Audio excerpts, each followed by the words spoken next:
Bom dia, meus amores, tudo bem com vocês? Espero que sim.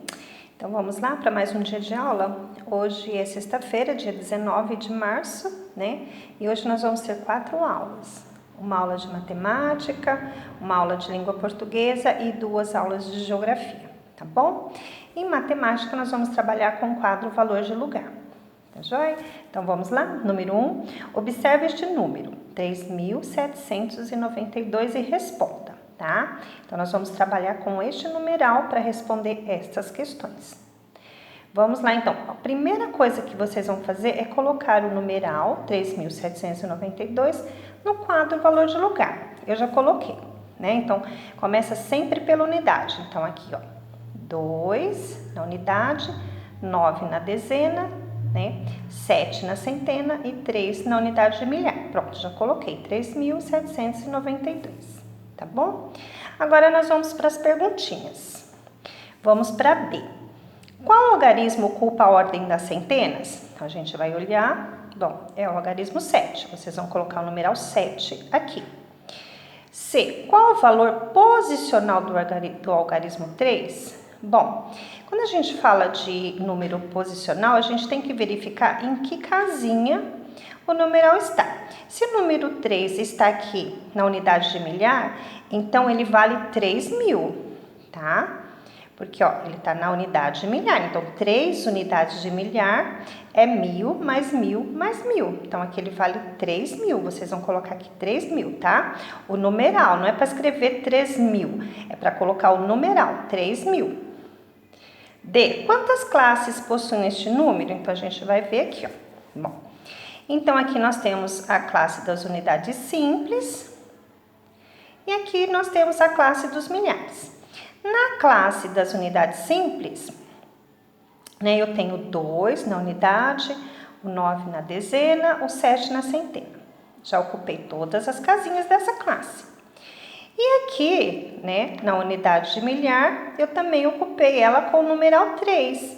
Esta classe é dos milhares, ó. Não importa se eu ocupei todas as casinhas ou se eu ocupei apenas uma. Então, eu tenho esta classe, que é das unidades simples, que todas as casinhas foram ocupadas, e eu também ocupei a classe dos milhares, com apenas uma casinha. Mas eu também ocupei a classe dos milhares. Então, quantas classes eu precisei para organizar esse número? 2 classes. Então, quantas classes possui esse número? 2 classes. Ó, uma classe, 2 classes, tá bom? E quantas ordens possuem este número? Então, vamos contar. Primeira ordem, segunda ordem, terceira ordem, quarta ordem. Então, possui 1, 2, 3, 4.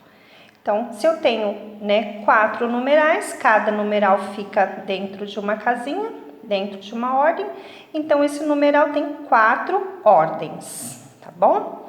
F. Qual o valor absoluto do algarismo que ocupa a terceira ordem? Vamos lá.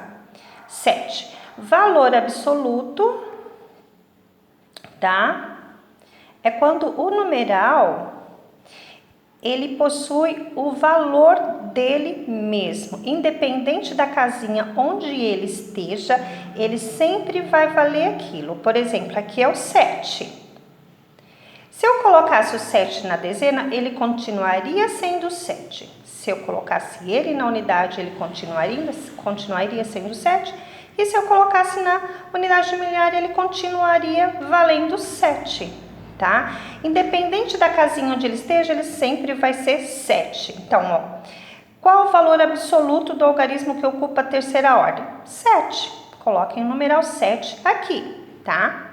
Diferente do que a gente sabe do valor posicional. O valor posicional do número depende da casinha onde ele está, tá? Por exemplo, vamos lá. Se eu pego 7 e coloco aqui, e quero saber o valor posicional dele, ele vai valer 7.000. Se ele está aqui, se eu quero saber o valor posicional dele, ele vale 700. Se o 7 estivesse aqui e eu quero saber o valor posicional dele, ele vai valer 70.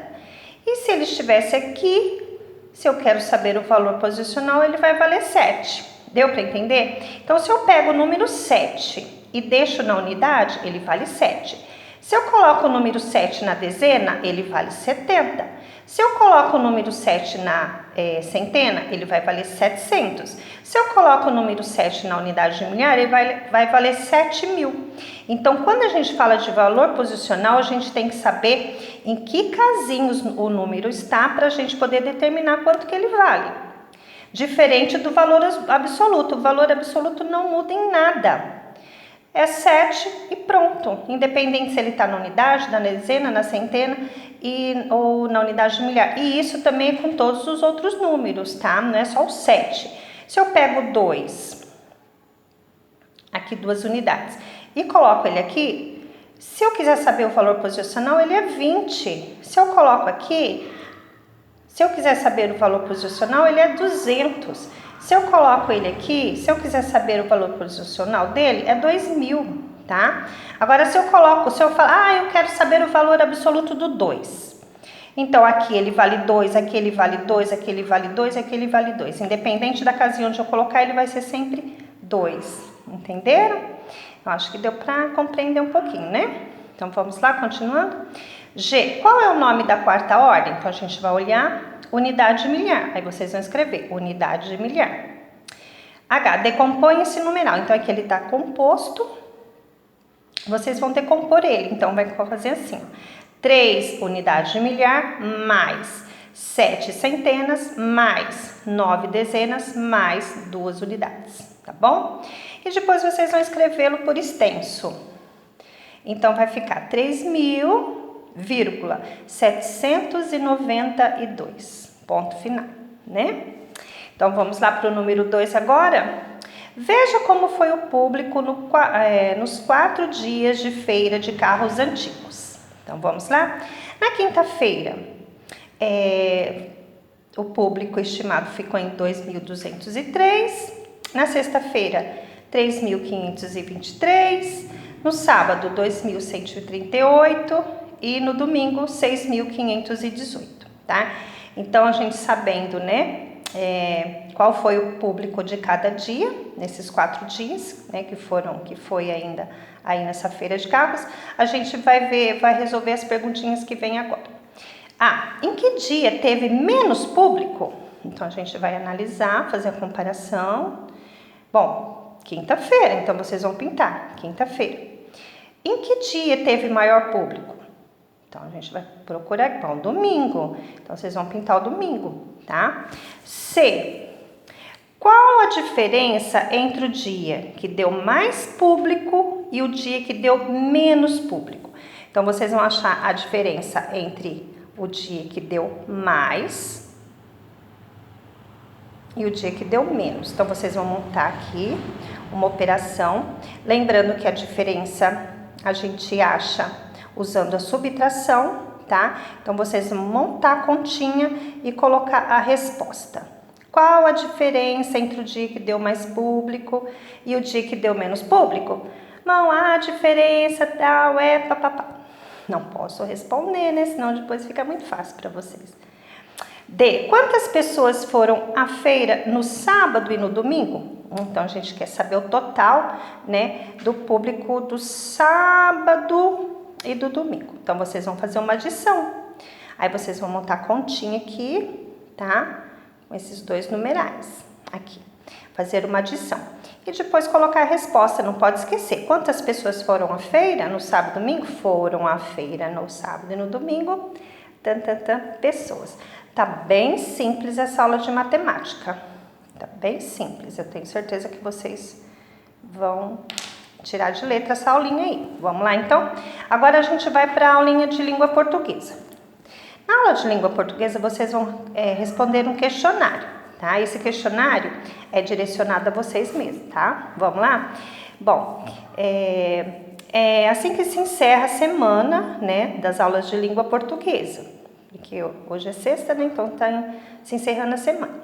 Então, a gente vai encerrar a semana de língua portuguesa com este questionário, tá? Vocês vão responder todas essas perguntinhas que são pessoais, tá? Vocês vão colocar os dados de vocês para que depois eu leia e possa conhecer um pouquinho melhor de cada um de vocês, tá bom? Então vamos lá? O nome completo, o nome da mãe, o nome do pai, se você tem irmão, sim ou não e quantos, qual o seu endereço, qual a sua brincadeira preferida, qual a sua comida preferida, qual a sua cor preferida, você gosta de vestir o quê? Você gosta de ler? Qual o seu programa de televisão preferido? Você tem celular? Qual o horário do dia que você costuma realizar suas atividades escolares? Você tem ajuda de alguém para realizar suas atividades? Então, estas questões são pessoais e vocês vão colocar para mim, tá? Para eu ficar sabendo um pouquinho de vocês, tá bom? Terminada, né, essa aula de língua portuguesa que encerra essa semana, nós vamos para a aula de geografia. Na aula de geografia nós vamos ter a primeira atividade avaliativa, tá? Vocês já fizeram de história, já fizeram de ciências e vou encerrar a semana fazendo a atividade avaliativa de geografia, tá bom?